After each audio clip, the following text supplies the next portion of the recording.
The acid rain drummed mercilessly against the corroded sheet metal of Kale's makeshift shelter, each drop a tiny percussion instrument in the symphony of decay that was Neo-Viridian's lower district. Through the cracked window, the perpetual industrial fog glowed an eerie amber, illuminated by the distant lights of the Omnicorp towers that loomed like modern cathedrals above the smog line. Kale hunched over his workbench, squinting through a pair of magnifying goggles at the disassembled air filter in front of him. His fingers, once steady enough to perform intricate neural grafting, now trembled slightly as he replaced a corroded filtration mesh with one salvage from an abandoned manufacturing plant. The filter belonged to old Mrs. Rahim from 3 floors down. Without it, the air in her apartment would slowly poison her, like it did to so many others in the slums. Should have left this life behind, he muttered to himself, a mantra repeated so often it had lost all meaning. The memory of screaming alarms, of synthetic blood on his hands, of his family's faces contorted in pain as the biotech implants Omnicorp had promised would save them instead tore them apart from the inside. All of it flashed through his mind in an instant, as it did nearly every waking hour. A thunderous crash from the alley below jerked him from his thoughts. Kale froze, listening. Security drones made a distinctive hum, and looters rarely made that much noise. This was something else. Then he heard it, a sob. High-pitched and desperate, but with an unusual timbre that sent a chill down his spine. Not quite human. Not your problem, he told himself firmly, returning to the air filter. Not anymore. The crying continued, punctuated by what sounded like words, though too faint to make out. Kale gritted his teeth, trying to focus on the delicate circuitry before him. A particularly heart-wrenching wail filtered through the rain, and Kale's hands stilled. Something deep within him, the part that had once sworn an oath to heal, to help, the part he thought had died alongside his family, stirred reluctantly to life. "Damn it," he hissed, setting down his tools.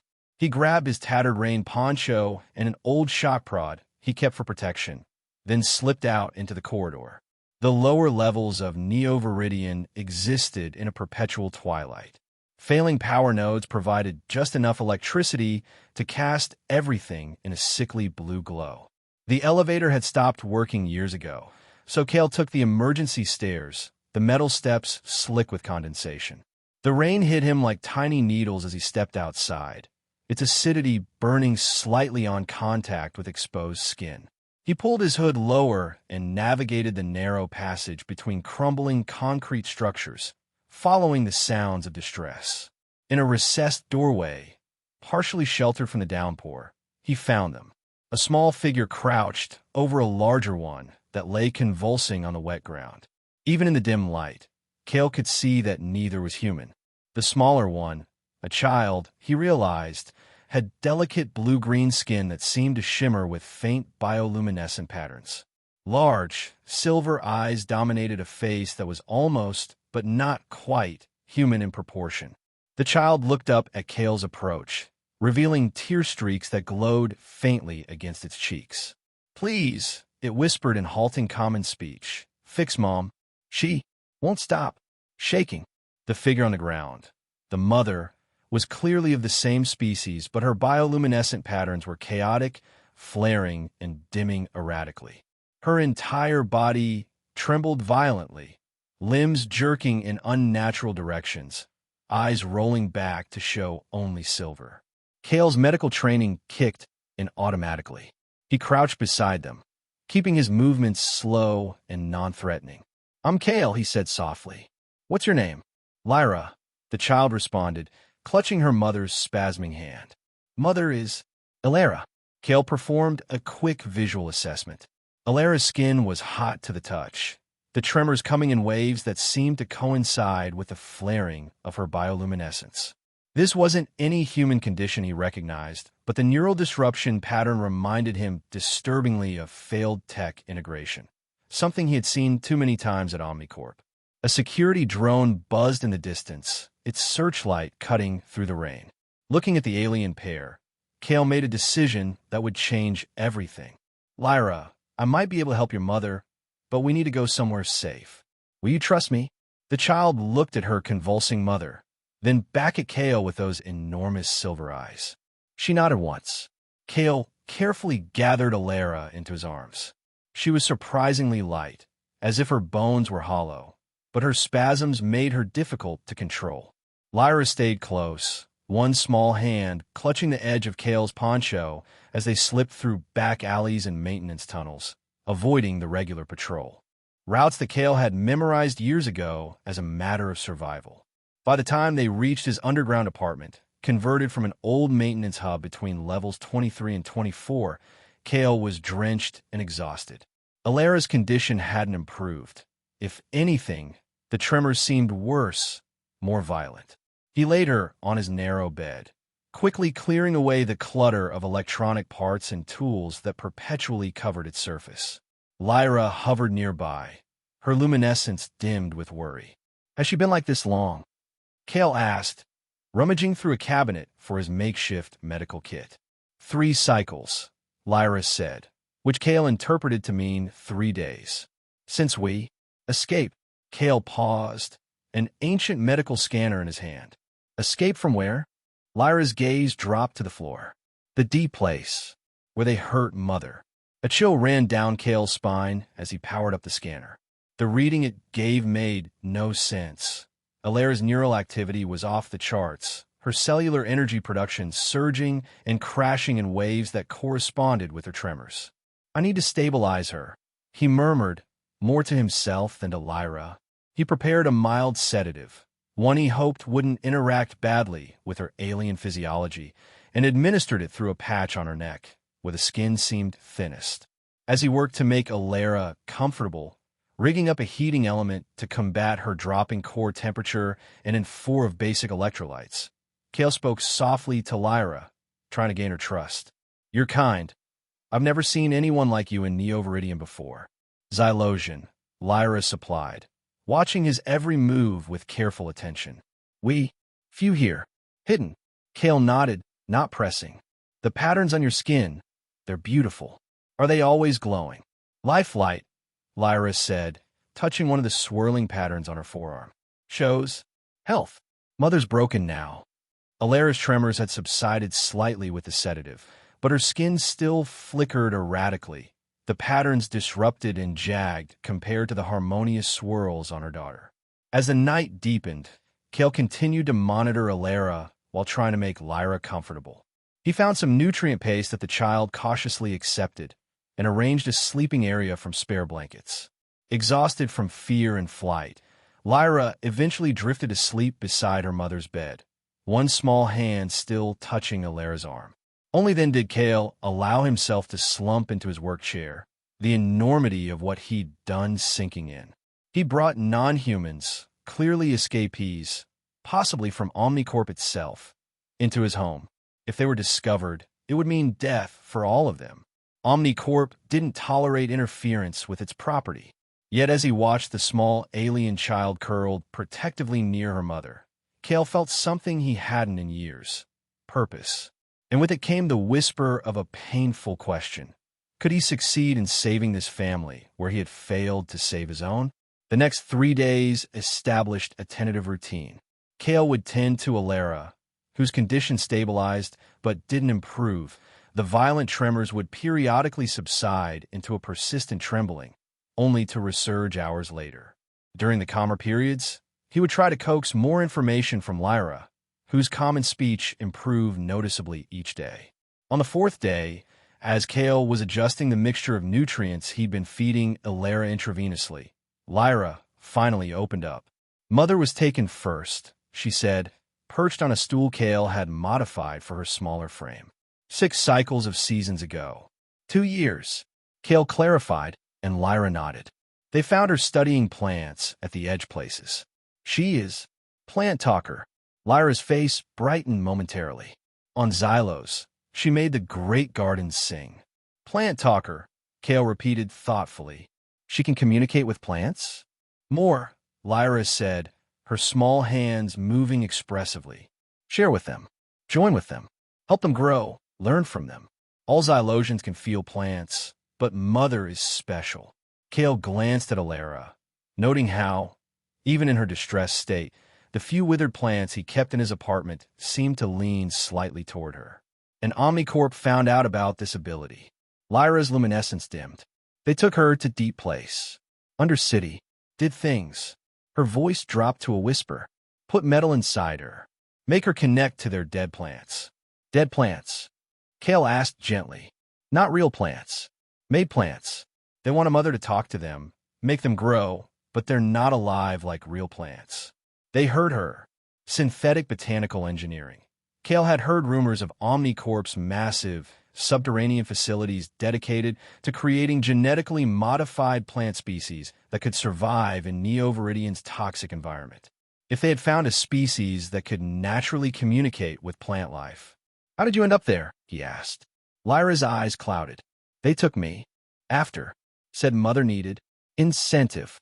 The word was clearly one she'd heard from her captors, and the implication made Kale's blood boil. They'd used the child as leverage against her mother. What happened that made you escape?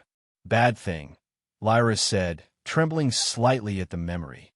They put new metal in mother, connected her to big machine, said to make her better at talking to fake plants. But it broke her. Tears welled in her silver eyes. She screamed so long. Then the shaking started. They were angry, said she was ruined. I heard them say, dispose. Kale felt sick. He'd seen Omnicorp's callous treatment of failed experiments firsthand. Mother still had some strength. When they came to take her away, she pushed them with her mind. Broke the door. Told me to run. We hid in the tunnels, but the metal in her kept hurting her, making her shake. Kale moved to check Alara's vital signs again, his mind racing.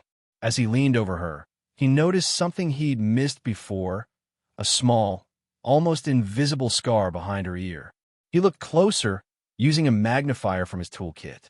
Lyra, he said carefully, I think there's still something inside your mother. Some kind of device. The child's eyes widened in fear. The tracker? The badman said we all have trackers. Kale's stomach dropped. He grabbed a different scanner, one he'd modified to detect electronic signatures, and ran it slowly over Alara's body. Sure enough, there was a faint signal emanating from the base of her skull. They're still tracking her, he muttered. And if they haven't found you yet, it's only because this tracker is malfunctioning, probably damaged during whatever experiment they did on her.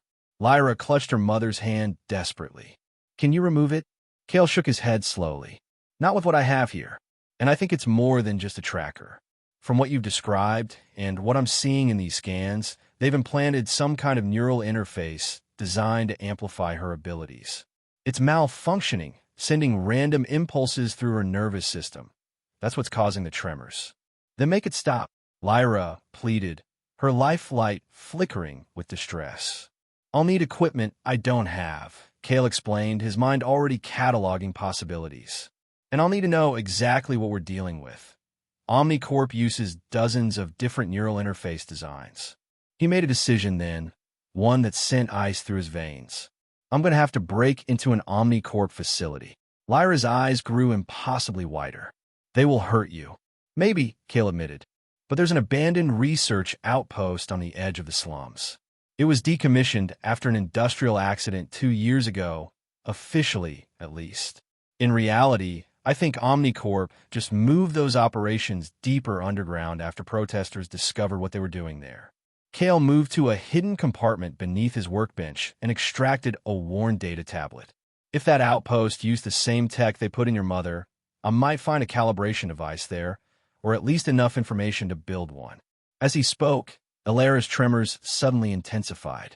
Her back arched painfully, and the erratic patterns on her skin flared brilliant blue before fading almost completely. Lyra cried out in alarm.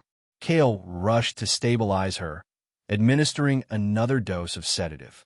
As he worked, he noticed Lyra staring at something near Alara's collarbone. What is it? He asked, following her gaze. The control light, Lyra whispered. It changed color. It was green before. Now it's red. Kale looked closer and saw it. A tiny LED embedded just beneath the skin, pulsing faintly red. The tracker, he realized, it's not malfunctioning anymore. It's fully active. He cursed under his breath. We don't have much time. Omnicorp will be able to pinpoint this location now. We run? Lyra asked, already gathering the few possessions she had. Not yet, Kale decided. Moving your mother now could kill her. And without the equipment to neutralize that implant, they'll just track you wherever you go. He moved with newfound urgency, gathering tools and makeshift weapons. I'm going to the outpost tonight. Lyra, I need you to stay here with your mother. Keep her comfortable, and if anyone but me tries to enter this apartment, hide in the maintenance shaft I showed you. Lyra nodded solemnly, but then tilted her head as if listening to something Kale couldn't hear. I can help, she said suddenly. I can. Feel the way things move. The machines, the pipes, the electricity. I can tell where dangers are. Kale hesitated, then pulled out a crude radio device he'd cobbled together years ago. Can you use this? I'll keep the receiver with me.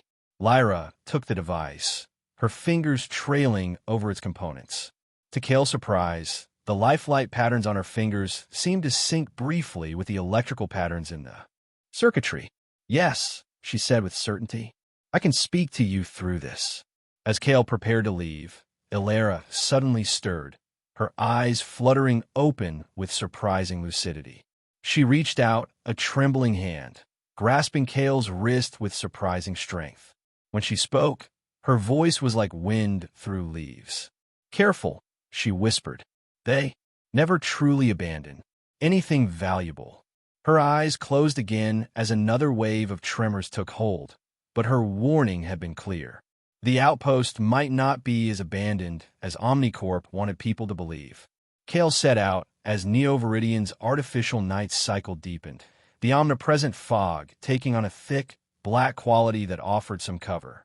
He moved through service tunnels and waste canals, avoiding the main thoroughfares where security drones constantly patrolled. The weight of actual weapons felt strange after so many years.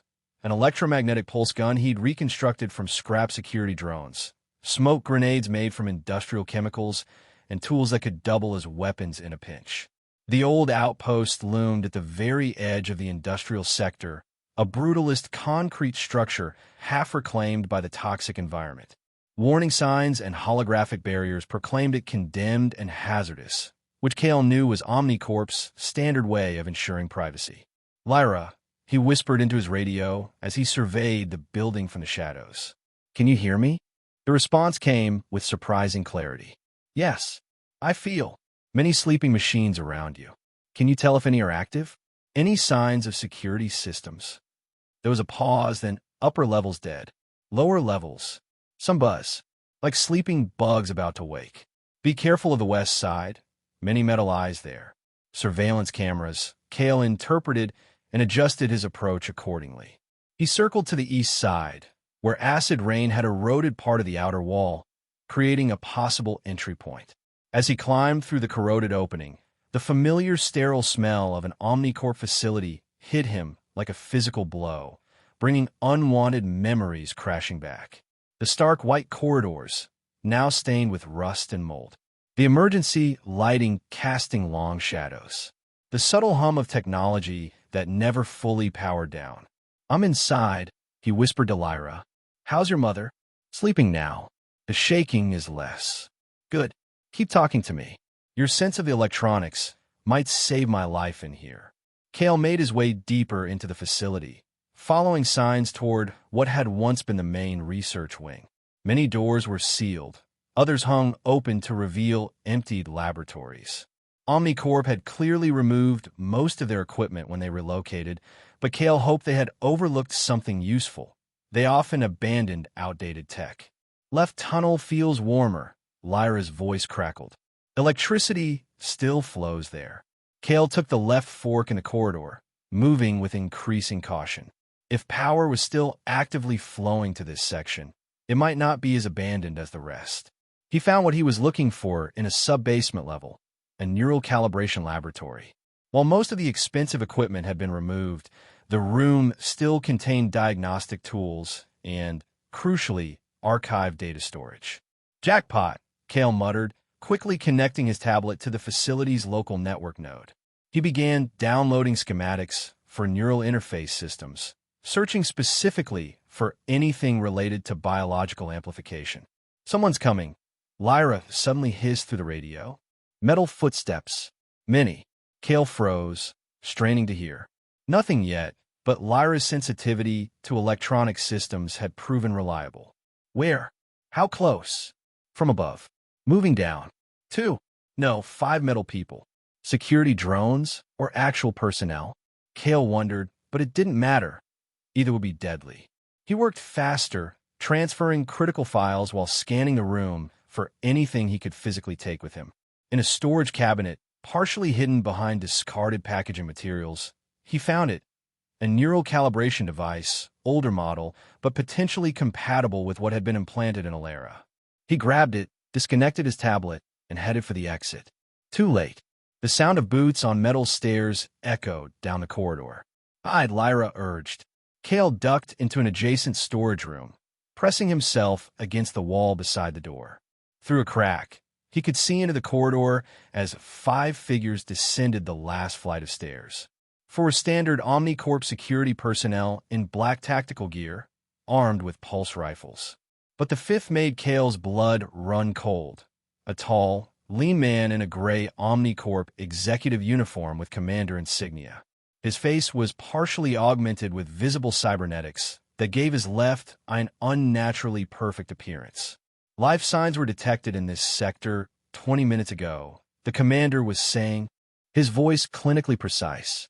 "The tracking signal is unstable but indicated proximity to this facility." "Could be scavengers," Commander Rorik, one of the security officers, suggested. The commander, Rorik, shook his head. "Scavengers trip external alarms.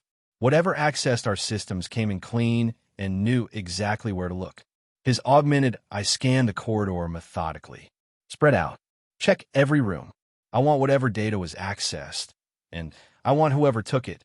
The security team began methodically checking rooms along the corridor. Cale calculated his options, all bad. He could try to fight his way out, but would almost certainly be killed. He could surrender, but Omnicorp would torture him for information, leading them to Lyra and Alara.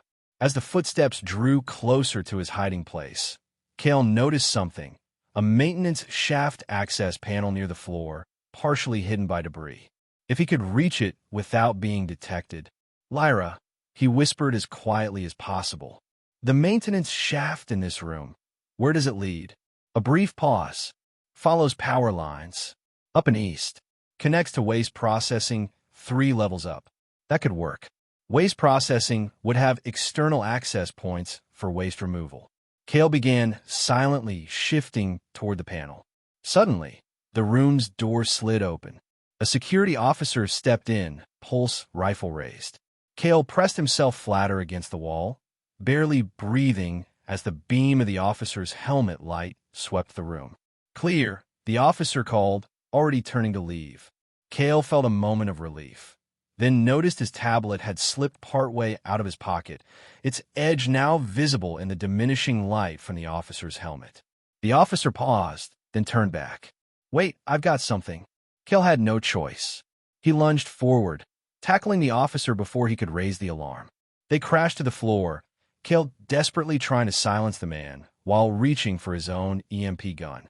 The officer got one hand free and slammed it into a communication panel on his wrist. "Intruder in storage room C7. Footsteps immediately pounded toward them. Cale finally managed to draw his weapon and fired point-blank at the officer's helmet, the electromagnetic pulse short-circuiting the communication systems and temporarily disabling the armor's enhanced functions.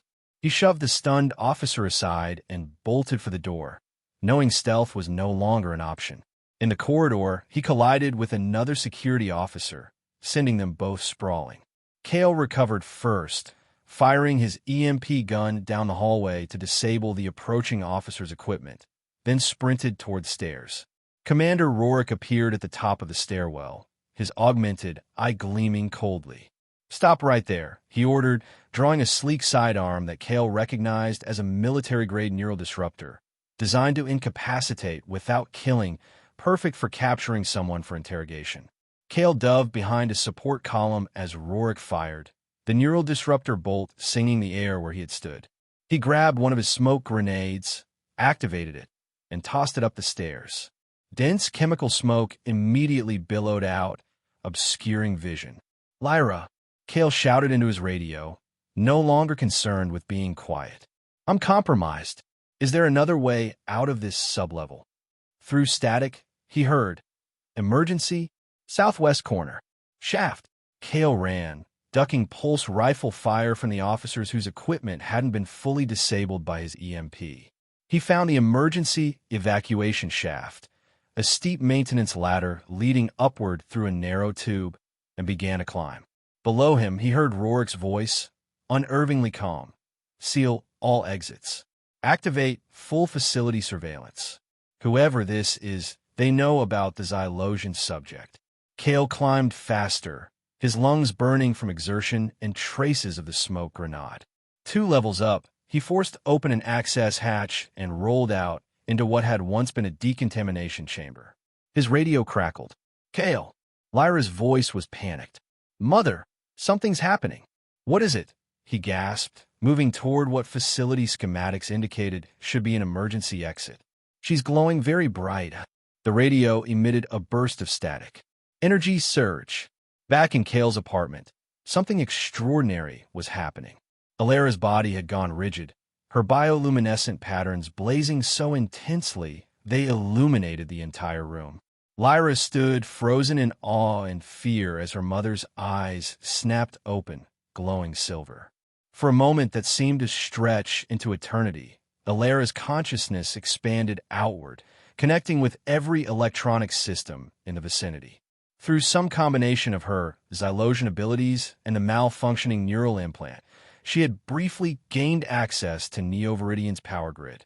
In the abandoned facility, every light suddenly flared to blinding brightness before plunging into darkness. Emergency systems failed. Security locks disengaged. 4 precious seconds.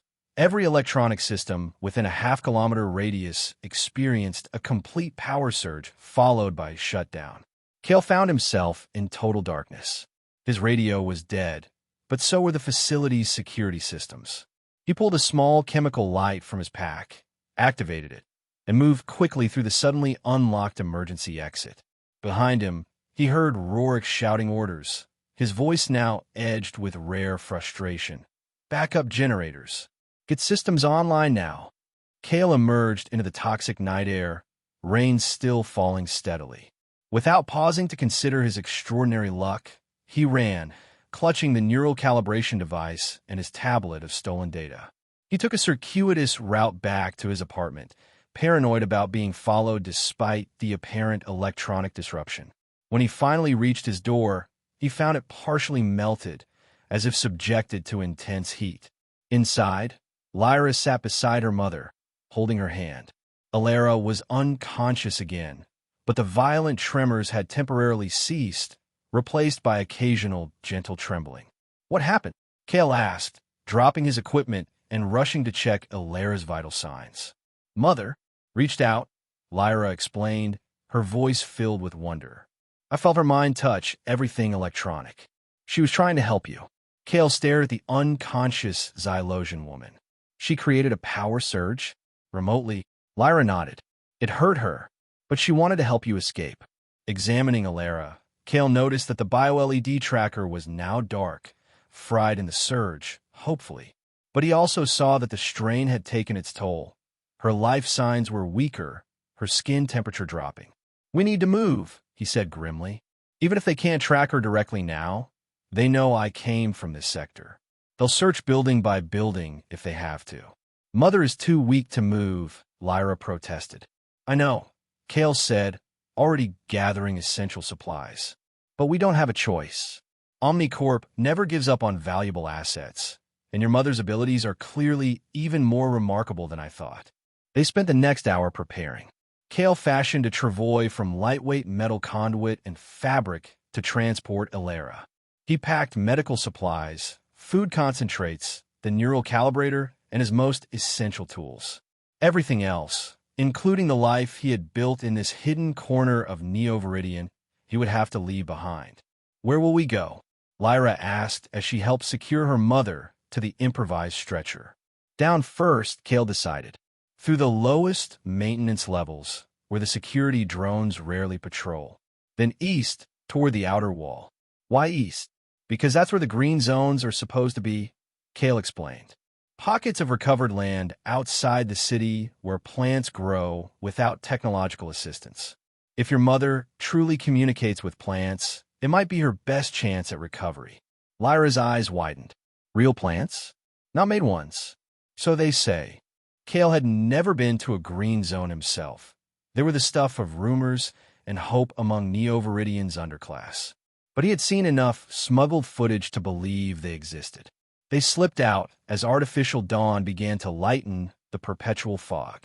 Kale led them through a maze of service tunnels and abandoned infrastructure, always moving downward. Dragging Alara's stretcher was exhausting work, made more difficult by the need for stealth and the increasingly decrepit state of the lower levels. By midday, they had reached the truly forgotten parts of Neo-Viridian, the original ground level, buried beneath decades of unplanned vertical expansion. Here, the air was thick with moisture and the strange smell of actual decomposition, organic processes almost unknown in the sterile upper levels. They paused in what had once been a subway station, now a cavernous space filled with the twisted remains of ancient transportation technology. Kale checked Alara's condition while Lyra explored their surroundings, her natural bioluminescence providing gentle illumination in the darkness. Her temperature is stabilizing, Kale noted with relief, and the tremors are less frequent. He retrieved the neural calibrator he'd stolen, studying its interface. According to the data he'd downloaded, it should be able to at least partially deactivate the implant in Alara's brain. But the procedure was risky. Without proper medical facilities, he could cause further damage or even kill her. Is that the machine that will fix Mother? Lyra asked, returning to his side. I hope so, Kale said truthfully. But it's dangerous. I'd rather wait until we're somewhere safer with better equipment. Lyra touched the calibrator gently, her lifeline patterns shifting to match its electronic signature. It feels wrong, she said after a moment. Cold. It was designed by Omnicorp, Kale explained. They don't design things with comfort in mind. He was about to elaborate when a distant mechanical hum reached them, the unmistakable sound of scout drones. Kale doused their light source immediately, pulling Lyra into the shadows behind a collapsed pillar. They watched as a pair of disc-shaped drones floated through the station, their scanning beams sweeping methodically across the ruins. They're still searching, Kale whispered once the drones had moved on. We need to keep moving east. For 3 days, they navigated the Undercity, a world few Neo-Viridian citizens even knew existed. They encountered other outcasts, people who had fled downward rather than upward to escape Omnicorp's control, but kept their distance, trusting no one. Alara's condition fluctuated. Sometimes she seemed almost conscious, her eyes opening to stare at the unfamiliar surroundings, her hands squeezing Lyra's reassuringly. Other times, the tremors would return with frightening intensity, her lifeline patterns flaring chaotically. On the 4th day, they found what they were looking for, a maintenance tunnel that, according to Kale's old smuggler maps, led beyond Neo-Viridian's outer containment wall. The tunnel was partially flooded and showed signs of structural instability, but it was their best chance at escape. This leads outside? Lyra asked, peering dubiously into the dark passage. If the maps are correct, Kale confirmed. It's an old water runoff channel. When Neo-Viridian was first built, it helped drain rainwater away from the city foundations. Now it's mostly abandoned. They made slow progress through the flooded tunnel, the water sometimes rising to Kale's waist.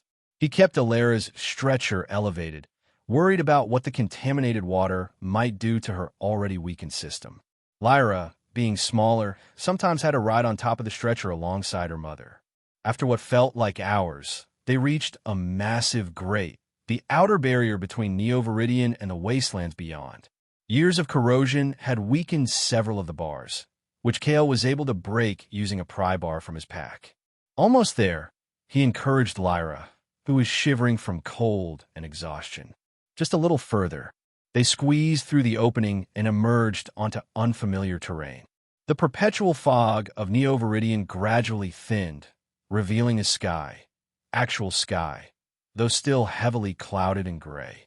The ground was a wasteland of industrial debris and stunted, twisted vegetation that had somehow adapted to survive in the toxic soil. "Which way?" Lyra asked, looking around with a mixture of fear and wonder at her first glimpse of an open world. Cale consulted his compass. "East. Stay close to me, and tell me if anything feels strange to you." They trudged across the barren landscape, following what might once have been a road, now reduced to fragmented concrete and rebar. The rain had stopped, but the air still tasted of chemicals, and nothing grew higher than Cale's knees. It was a bleak vista, but somehow less oppressive than the artificial confines of Neo-Viridian. By nightfall, true darkness fell for the first time in Lyra's life. Not the regulated dimming of city lights, but the absolute blackness of a clouded night without artificial illumination. They made camp in the shelter of a collapsed overpass, Cale rigging a tarp to protect them from potential rain. As they huddled together for warmth, Lyra suddenly sat up straight. "I feel something," she whispered. "Danger?" Cale asked, instantly alert. "No." Lyra cocked her head. "Plants. Living plants. Many of them. That way." She pointed east. Cale couldn't see anything in the darkness beyond their small camp, but he trusted Lyra's senses. "We'll head that way at first light," he promised. That night, he finally felt confident enough to attempt using the neural calibrator on Alara. He set it up beside her, carefully following the instructions in the downloaded data. "This will help reduce the signals being sent by the implant," he explained to Lyra. "It won't remove it, but it should stop it from causing the tremors." "Will it hurt her?" Lyra asked anxiously. "Yes," Cale admitted, "but less than what she's already experiencing." The procedure was harrowing. As the calibrator interfaced with Alara's implant, her back arched in pain, her lifeline flaring brilliantly. Lyra held her mother's hand throughout, her own patterns pulsing in sympathy. Cale worked methodically, adjusting parameters based on Alara's reactions, gradually reducing the implant's output to minimal levels. When it was done, Alara lay still for the first time since Cale had found her in that rain-soaked alley. The tremors had not completely disappeared, but they had diminished to a slight, occasional trembling. Her breathing became deeper, more regular, and her lifeline patterns, while still not as harmonious as Lyra's, had stabilized into a gentle, consistent glow. "Did it work?" Lyra whispered, peering anxiously at her mother's face. "I think so," Cale said, allowing himself a moment of hope. "She needs rest now." Real rest, without the neural disruption. The next morning, they continued eastward, Lyra leading the way with growing confidence. By midday, the landscape began to change subtly. The soil became less compacted, darker. Occasional patches of vibrant green, real green, not the sickly phosphorescence of Neo-Viridian synthetic plants, dotted the terrain. "There," Lyra said suddenly, pointing to the horizon. "I can feel them." So many voices. Cale squinted against the diffuse sunlight filtering through the clouds. In the distance, he could make out what appeared to be a wall of green, too regular to be natural, yet unlike anything manufactured in Neo-Viridian. As they approached, the verdant barrier resolved into an astonishing sight: trees. Actual trees, growing in ordered rows like sentinels protecting what lay beyond. They stood at least 15 meters tall, their trunks gnarled but sturdy, their foliage dense and healthy despite the barren wasteland surrounding them. Lyra ran ahead, her exhaustion forgotten. When she reached the first tree, she placed her small hands against its bark, her lifelike patterns shifting to match some invisible rhythm. "They're singing," she whispered in awe. Cale followed more cautiously, pulling Alara's stretcher. As they passed between the first rows of trees, the air changed, becoming cleaner, moister, filled with unfamiliar scents that stirred ancient genetic memories. Beyond the tree line, the landscape transformed completely into a riot of green growth, with paths winding between cultivated gardens and wild meadows. The green zone, Kale murmured, scarcely believing his eyes. It's real. A small group of people emerged from a cluster of low buildings made from living plants and reclaimed materials, structures that seemed to have grown rather than been built. They approached cautiously, their clothing simple but clean, their faces weather-worn but healthy. Travelers, one woman greeted them, her eyes widening as she took in Lyra's alien appearance and Alara's condition. You've come from the city? Yes, Kale replied. This woman needs help. She's been injured by OmniCorp technology. Another member of the group, an older man with deep lines etched around his eyes, stepped forward to examine Alara more closely. Xylosion, he said with surprise. We haven't seen one of your kind in many years. Lyra looked up in astonishment. You know what we are? We've had Xylosion visitors before, the man explained gently. Your people are drawn to the true plants, just as we are. I'm Adon, the healer here. Can you help my mother? Lyra asked desperately. She won't stop shaking. Adon studied Alara's still form, noting the faint tremors that still periodically traveled through her limbs. OmniCorp's work, he said grimly. They never learn. The group carefully transported Alara to a circular structure that served as the community's healing center. Inside, plants grew from every surface, walls, ceiling, floor, creating a living, breathing space filled with dappled light and the subtle sounds of growth. Over the next few days, Adon and other healers worked to help Alara, using combinations of plant-derived medicines and gentle technologies that worked with natural processes rather than against them. Kale shared everything he knew about the neural implant and provided the calibrator, which the Green Zone's technicians modified to work more harmoniously with Xylosion physiology. Lyra flourished in the Green Zone, spending hours communicating with the plants in ways that fascinated the human residents. Her knowledge of plant life, inherited from her mother and their homeworld, proved valuable to the community's agricultural efforts. By the third week, Alara's condition had improved dramatically. The tremors had subsided almost completely, and though she remained weak, she was able to sit up and speak. Her reunion with a fully conscious Lyra brought tears to the eyes of everyone present, their lifelike patterns synchronizing in a beautiful display of connection. Kale found himself welcomed into the community, his skills as an engineer and his knowledge of OmniCorp's technology considered valuable. For the first time since losing his family, he felt a sense of purpose that went beyond mere survival. One evening, as sunset painted the sky in colors Kale had forgotten existed, he found Alara sitting in a garden of phosphorescent plants that responded to her presence by glowing more intensely. Her tremors were now barely noticeable, occasional slight twitches that the healers believed would eventually disappear completely. May I join you? He asked. Alara smiled, gesturing to the ground beside her. When she spoke, her voice still carried that quality of wind through leaves. Lyra told me how you found us, how you risked everything to help. Strangers. Kale sat, suddenly uncomfortable with gratitude. I failed my own family. I couldn't fail yours too. The past shapes us, but it doesn't define us, Alara said softly. What you did for us, that defines you. They sat in companionable silence, watching as Lyra played nearby with children from the community, teaching them to recognize plant communications they had never noticed before. Will you stay? Alara asked eventually.